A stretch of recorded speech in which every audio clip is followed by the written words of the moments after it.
Here we go. Last names S-T-U-V-W, X, Y, and Z.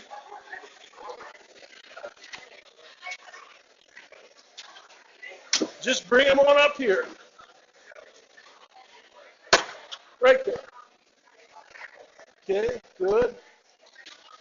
Chopper, good, okay. Just slap it right there. Good, thank you. Okay, nice, very good. Whoa, 8. Okay, good. Uh-oh, I see boxes instead of dots. Okay. I see a picture of a motorcycle. Okay, thank you. Good. All right. Good. What is that, a snake? Oh, it's a racist. Okay. I was thinking, whoa, scary snakes. All right, good. S-T-U-V-W, X, Y, and Z. Right there. Right. Is it okay if I go onto a library to transfer it to actually one of those sheets? No, just give it here. I'm actually not one of those letters on C. I was just wanting to ask. No, just when you bring it up, just set it up.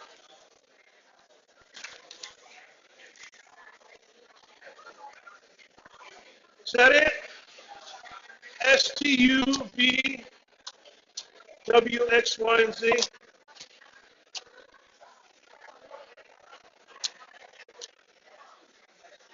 Okay. For those of you that are here from the previous group, last name A and B, I actually have your homework up here, and so you can collect it for me at the end of class, especially if we dismiss a few minutes early. But we'll be, as every Monday, Wednesday, and Friday, we'll be here till about 5:30. I'm talking with you guys and whatnot. So pick A and B. Your homework is up here. You can pick it up for me, not with your labs yet. All right, the rest of you to the aisle. Aisle people, send it downhill. F equals MA.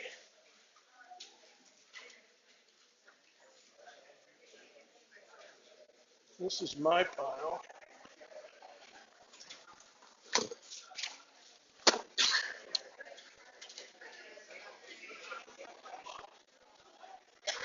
Let's go.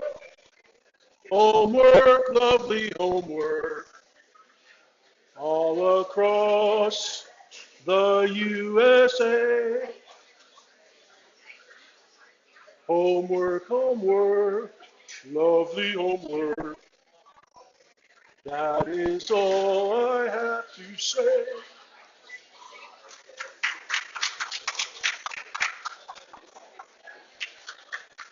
Come on, bring him downhill. Come on. Hurry up. Move it.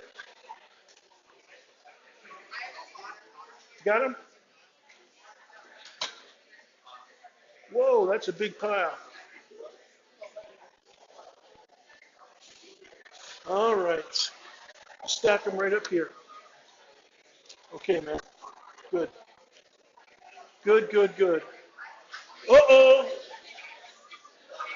As usual, somebody got caught napping. Just slap it right over here.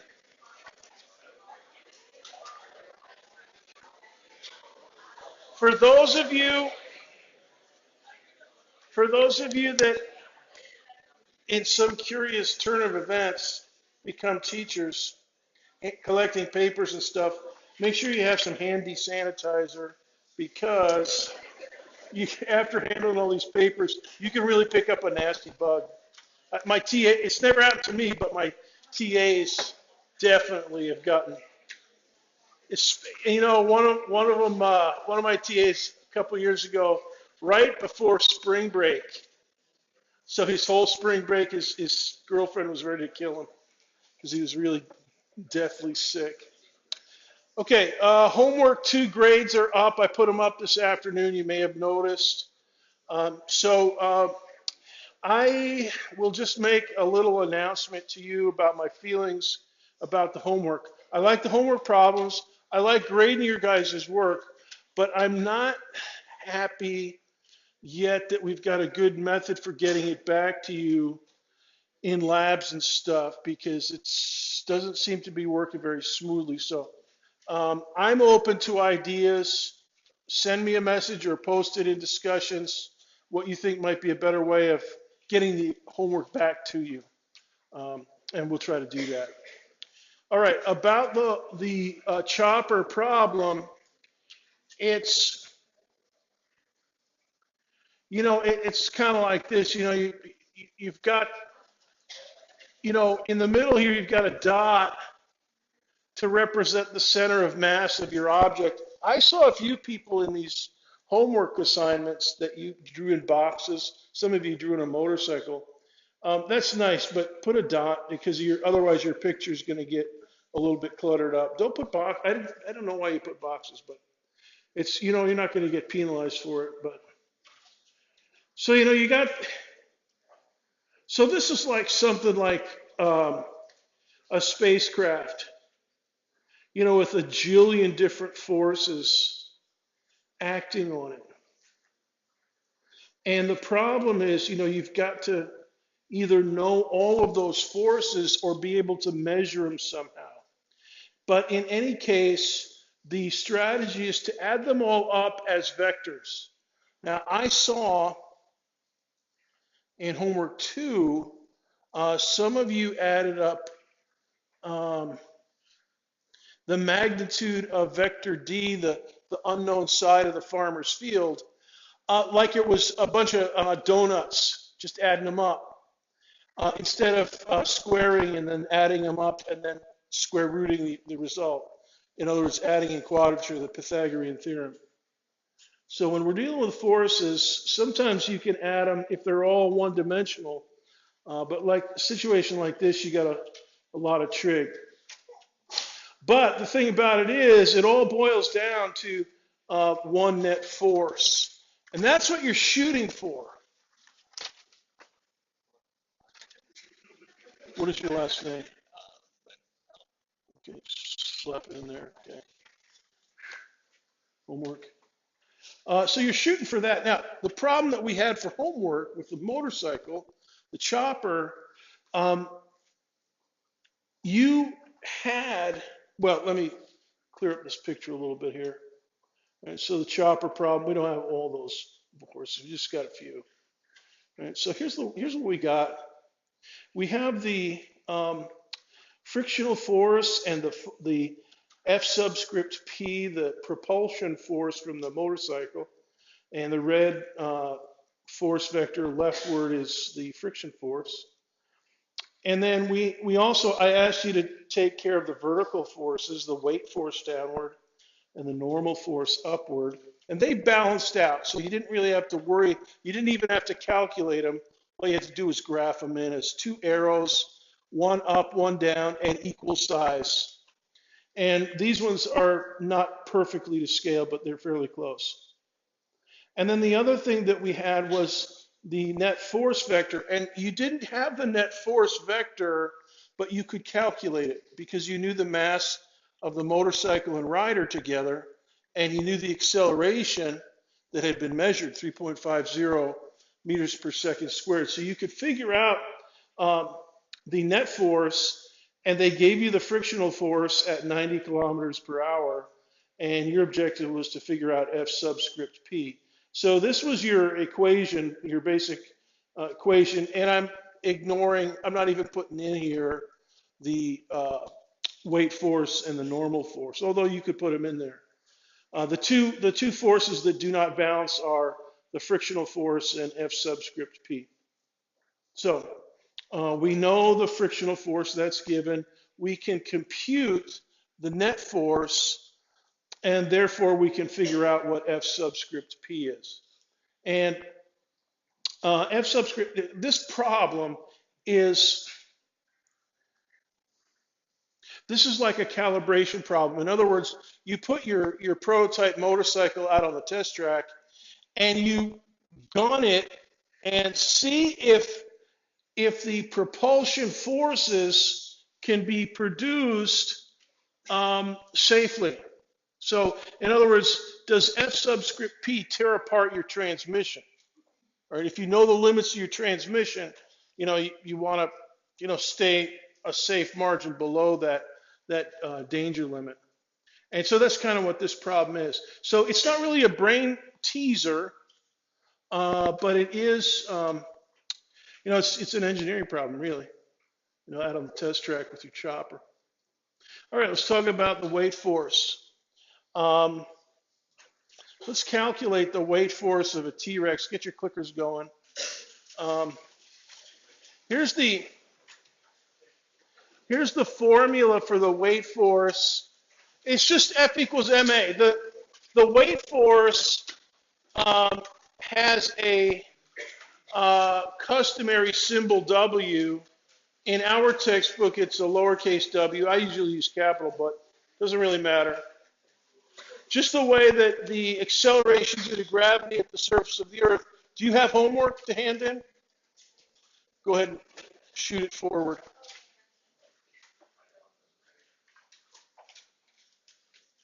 So G has its own symbol. And so this is basically an application, a frequent, constantly used application of F equals ma, Newton's second law. So we're going to do a numeric question. Let me get it. Okay, go ahead and stack it there. What's your last name? Okay, good. So make sure to hit the refresh key. And here's your calculation.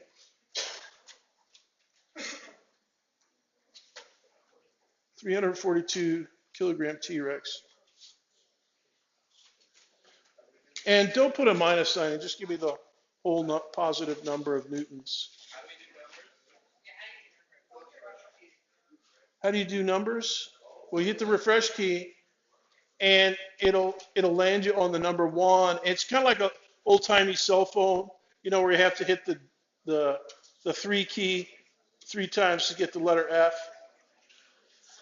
But you go up and down, and then you go to the right, and you go up and down again. Are you getting it? Yo, dude.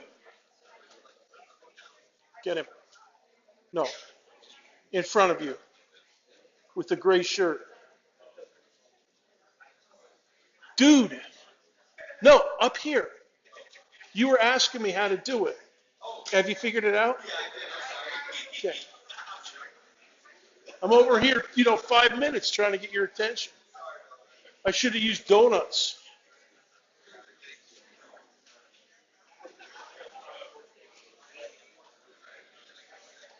Yeah, so calculate it out and then type it in with the keys. Let me see what you guys are typing. You got a homework assignment? What? You're late. Yeah, try to get up here on time, son. What's your last name?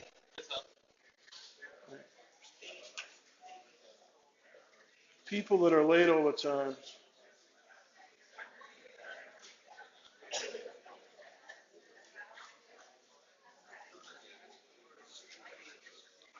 Okay.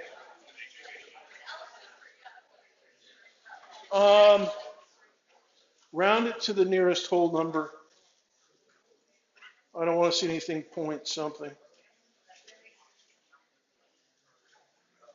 Although, on the homework and I should also tell you, the exam situation is pathetic. We're still waiting. But hopefully it'll be by Monday. Sad state of affairs. Yeah, 342 times 9.8. Okay, 20 seconds.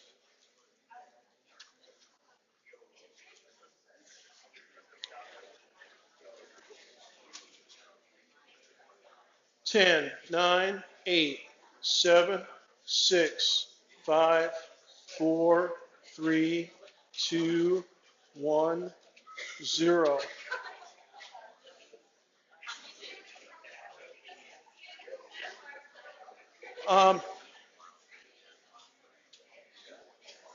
Anybody get 3352? Good. Yeah, a lot of you got that, so that's good.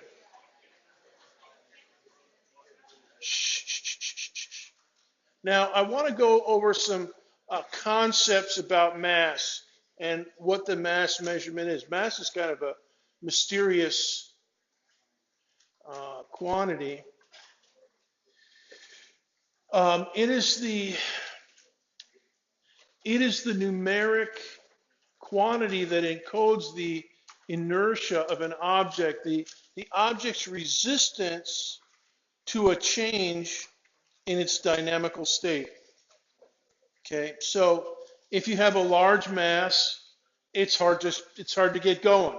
If you have a large mass, it's hard to stop if it's already going. And if you have a large mass, it's hard to turn it to the right. You know, you got to really give it some oomph. It's hard to turn it to the left. You got to give it some oomph. All right, so that's what is encoded by the mass. Now, the more mass you have, the harder it is to change the dynamical state. The unit in the metric system is kilogram, and actually, it's built on the gram. The gram is actually, I think gram is considered the base unit. It's the mass of a cubic centimeter of liquid water, liquid H2O.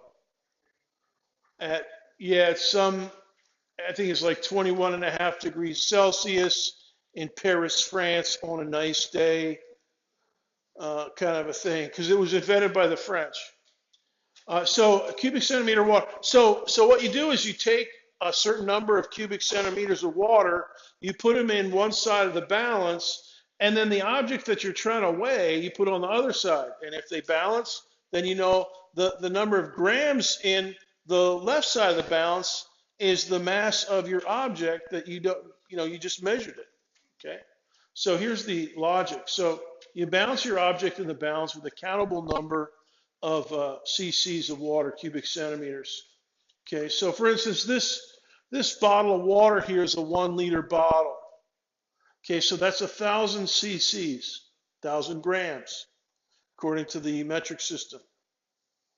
And so if you balance something in the other side that's not quite 1 kilogram, it's not going to balance. All right, so a basketball, I think, is about 0.62 kilograms, if I recall correctly. All right, and so so this situation here, you're not in balance yet. But when you do get balanced, then you'd have to siphon out a few cc's of water, like maybe 10 at a time, until it gets really close, and then 1 gram at a time until it gets even closer. And eventually, and you might have to put back 1 gram of water if you overshoot, but eventually you'll get it to the point where, yeah, this is good, it's balanced. And then that number of cc's of water is the number of grams in your object. So you can say for right now, let me see if I can pull this display down a little bit. We're losing a little bit of information here. Oh boy. There we go. That's better. So this one you can say for sure, the basketball is less than 1,000. All right. So that's just a little bit of the concept of mass. In Einstein's theory of relativity, mass is much more mysterious. A black hole that's formed from a star that collapses after a supernova detonation, the leftover core, if it's big enough, it'll collapse into a black hole. So it'll go from a radius of maybe a couple 100,000 kilometers down to 0 volume. So then you have to say to yourself, well, what is mass? Because it occupies 0 volume, but it still causes things to orbit. So then you have to say, well, mass is a geometric property of space-time itself. And so this is not the final word on mass, not by a long shot. Okay, free body diagram, we don't need to go through this one. But we do want to talk about Newton's third law. This is the famous one. For every action, there's an equal but opposite reaction. Now, I'll draw your attention back to the first day of class. We had two skateboarders up here. Who did we have for skateboarders? We had Rachel. Who? I wouldn't let you know. Okay. Who did we have? Oh, Hannah. Okay.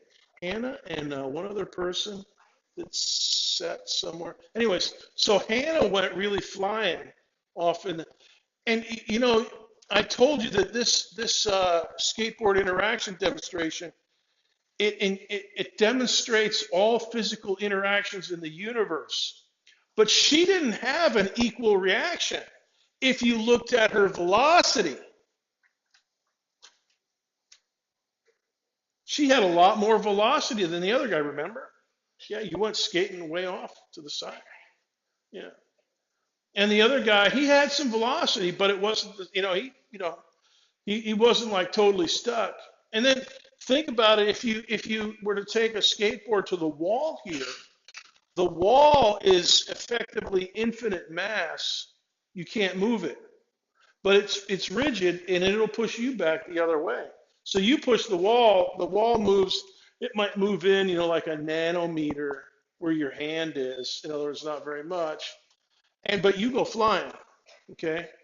And so that doesn't seem equal to me, but that's what this famous third law is about, equal but opposite reaction. And what we're going to find is that there are some things that are equal and some things that are not equal, but they're related to the equal things. All right. So what we're going to do is take and work through an example, and this is going to be boring. You're just going to be taking notes. Okay, and we're just going to go through a lot of the equations that we've already learned in the context of two skateboarders. And so here we go. We're going to name them Carl and Bob. All right, so here's the specs for Carl. Let's say that Carl has a mass of 40.0 kilograms. Nice round number. All right, and we'll say that his initial velocity state is at rest. Just like our skateboarders up in the front of the classroom. They were toe-to-toe, but they were at rest. And then they pushed off from each other. Now, the second skateboarder is Bob. Okay? And if you remember that movie with Bill Murray, what about Bob? That's what you got to think about here. Okay, what about Bob? Well, he's got 80.0 kilograms. Exactly double the mass of little Carl. All right. But Bob, as in the demonstration, also at rest initially. Now they're going to push off and they're going to achieve a state of motion, some to the left and the other guy to the right. But initially they're at rest. Now the interaction force, this is what Sir Isaac Newton's law says. It's of all the ways to describe the interaction, the thing that is equal is the interaction force. So the force of Carl on Bob, the force of Bob on Carl is the same size. And then they could really bust and get a lot of newtons of force, or they can just kind of gently push each other away and just get a few newtons of force. But whatever they get, they both have the same, except they're opposite directions. So I'm going to say, for the sake of conversation, this kind of idealized example, that we have a nice even 500 Newton interaction force. So what that means is that the force of Bob on Carl, so Bob is pushing 500 newtons to the right, positive 500. And the force of C on B, the force of Carl on Bob, is negative 500. So he's pushing to the left. Right? Now that's what Sir Isaac Newton said. So it's not really equal but opposite reaction. That's like chemical reaction. Now he was talking about forces, and there's other things that are equal. All right? But equal but opposite means equal size interaction force, whatever it is, 50 if they're just gently pushing each other apart, so plus or minus 50, or plus or minus 500 if they're really, really blazing. Now, the other thing that's equal for both of them is the interaction time, the contact time. And I just dreamed up a number, 0.48 seconds, fraction of a second. So that's the amount of time that they're actually they're still in contact and they're getting pushed, Carl's getting pushed over here to the right side of the room and Bob's getting pushed over to this left side of the room, okay?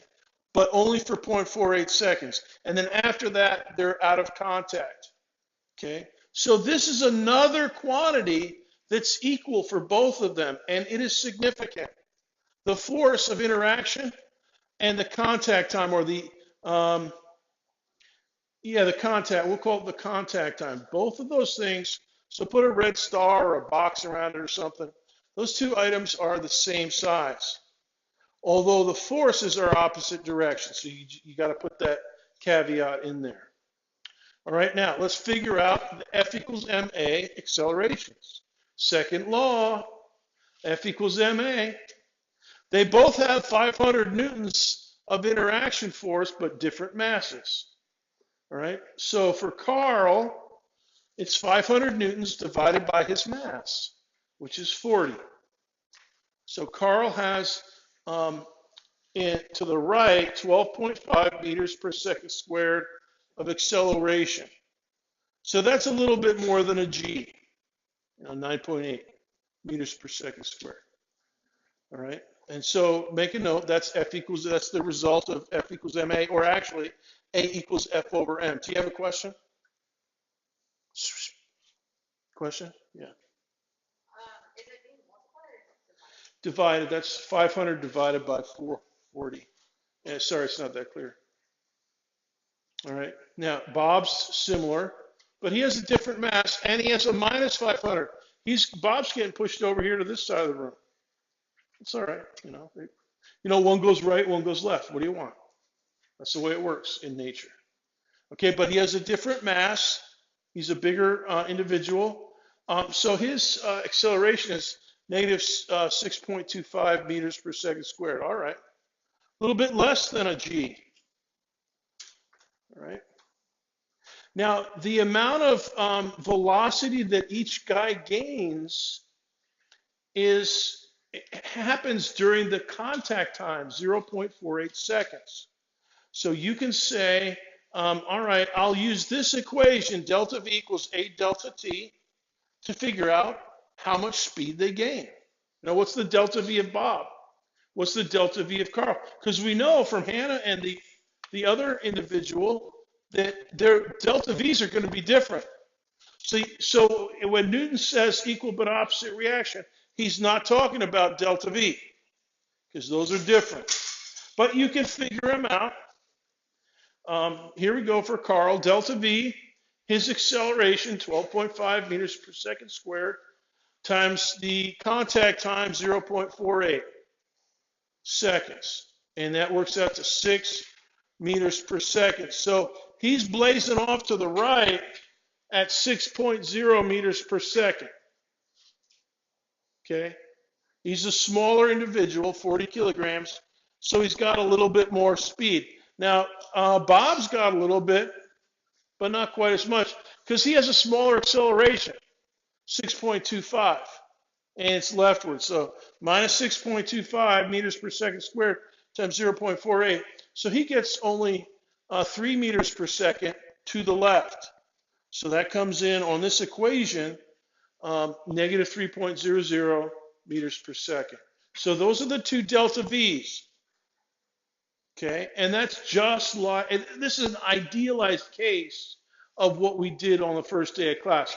We didn't take the mass of Hannah and the mass of the other student, but if we had, we would have been able to work out everything just like this. And we'd have had to measure the contact time and the final, but we could have done it. We could have figured out everything in here. All right, so we could have figured out the interaction force, how much elbow grease they're applying. Now, let's figure out the final velocity states, because they ain't equal. Hannah's final velocity state was blazing. And the other guy was just kind of poking along. So here we go. Carl, he goes from 0 and he gains 6. So V subscript F for Carl, 6.00 meters per second squared. Okay. And then you got to start taking into account friction because you're on a real surface and stuff. But I mean, it was idealized, that Carl would just keep going off to the right at 6.0 meters per second. Now, Bob's final speed, V subscript F for Bob, it's negatory. He's going over this way to the left, and he's got his speedometer reads 3 meters per second. So this is all the gory detail of this interaction. We have the mass, we have the interaction force, we have the contact time, we have the accelerations, we have the delta V's, we have final, we have initial V's, and we got everything. But the things that are equal, there's just 2 things that are equal. So I put a couple googly eyes over here to represent the fact that the interaction force equal but opposite, and contact time equal. All right, 0.48 seconds and 0.48 seconds. Now, if you have a different interaction, you might have 0.12 seconds for a little quicker interaction. The sun orbiting the moon, what? The sun orbiting the moon? Dr. B, come on. It's Friday, come on. The moon orbiting the Earth, you don't really think about a delta T for that because it's in continual contact. And you'd need calculus to figure out the, all this stuff for the moon. But I mean, it's, they're in continuous contact. So you could say for every 1/10 of a second, how much speed does the moon change? What's the delta V for the moon towards the Earth? And what's the delta V for the Earth towards the, and you can see, if you think about it, the moon is much lighter than the Earth. And so the moon's going to be like Hannah and like Carl here. They're going to get a lot of delta V. The Earth is going to be more like Bob, and the Earth's not going to get a lot of delta V. In fact, it gets a very small amount of delta V. But the interaction force is the same, Newton for Newton. Now, I have another question for you, and this is multiple choice. So hit the refresh key, and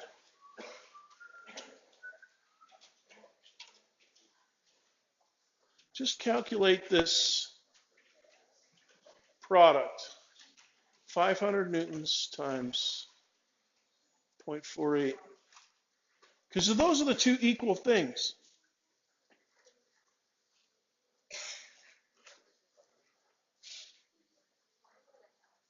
Bob and Carl, they don't have equal delta V's.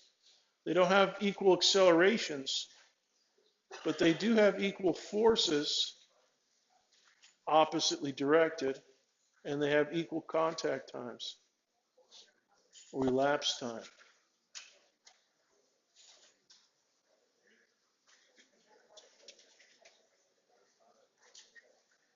20 seconds.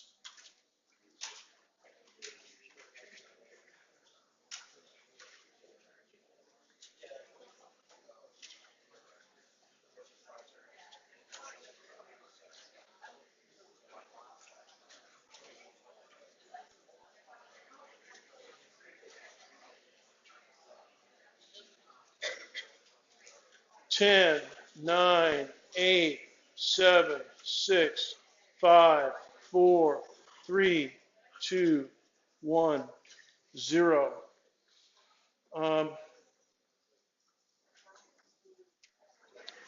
Yeah, 200. No great. No great shakes there. It's just, 500 times 0.48. But notice, you guys, that the units are Newton seconds. Now we're getting into something interesting because a Newton is a kilogram meter per second squared.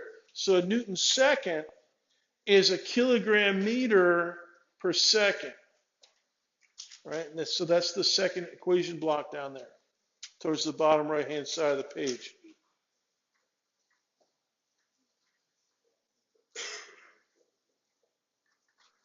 And that is actually important for us because it's the same units as a mass and a velocity.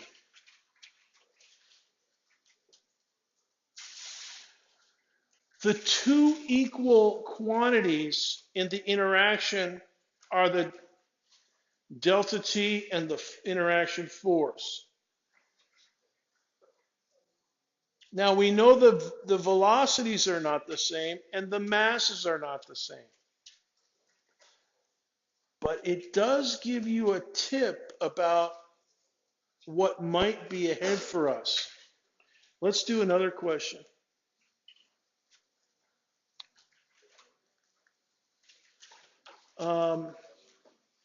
Over there to the right, F equals M delta V over delta T. That's Newton's second law. All right. So if that's true, what's F times delta T equal to? 10 seconds to vote. No. I'll give you a little more. This one you should be able to do like that.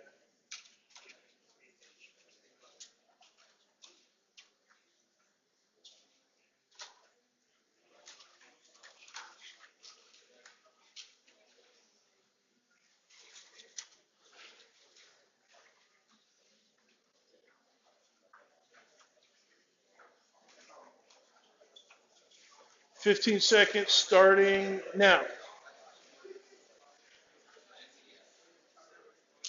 10, 9, 8, 7, 6, 5, 4, 3, 2, 1, 0. Okay, and the answer here, let's see what you guys voted for. Yeah, you did pretty good.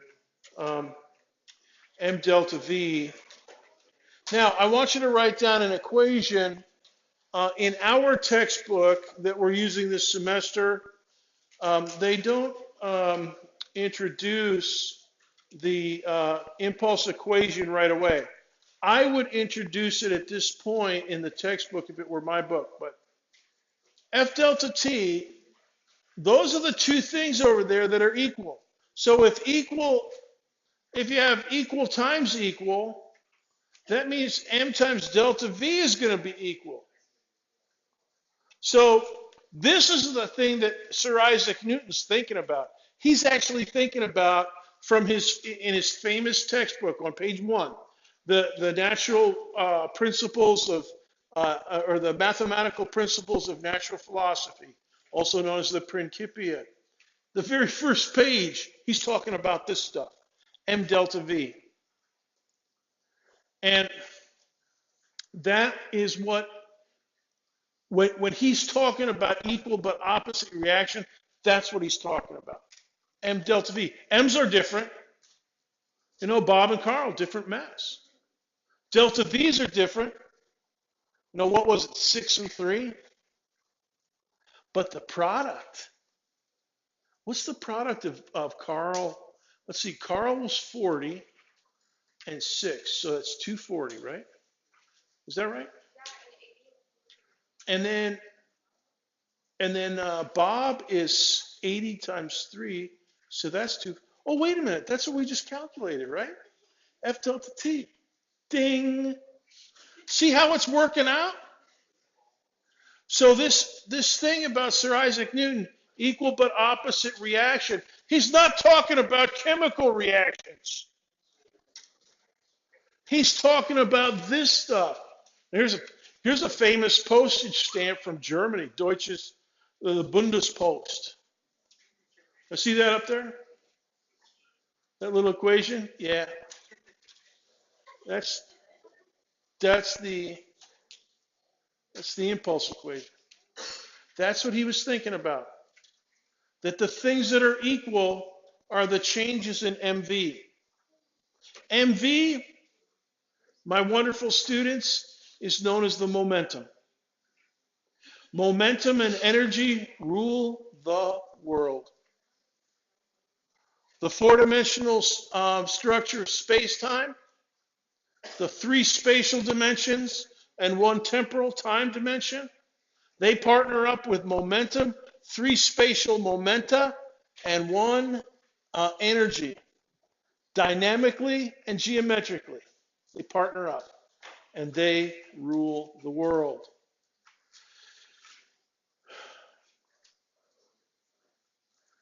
Also, it's just something I haven't done with you guys, but I typically do it with my intro classes, calculating stopping time. In other words, for instance, if you're at the skating, who here has ever gone to, what's that thing at Christmas time here at UCF, Light Up UCF?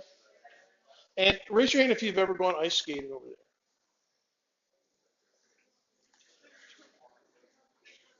If you, now I'm not going to ask for a show of hands, but I wager that everybody that's been over there, even if you haven't gone skating, if you're just sitting there observing and watching, people watching, you probably saw people take a spill. And if you see somebody take a spill while they're skating at speed, they take a spill on their keister and they slide for a little bit, right? So the stopping time problem is, okay, the skater has an initial mass of 40 kilograms, and Matt, he has an initial speed of 5 meters per second. And the friction between his rumpus and the ice is, so many newtons. Calculate the stopping time, impulse equation. And you could calculate the stopping distance as well. Now that's kind of a humorous and, kind of bodacious example, somebody taking a spill at the ice skating rink. But believe you me, stopping time and stopping distance are things that every scientist has to think about a lot in one way or another. Now, we're going to dismiss a few minutes early.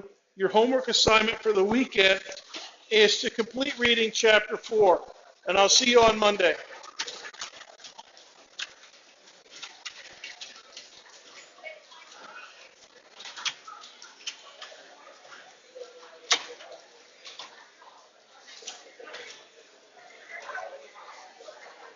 If you have last name A and B, come get your homework from last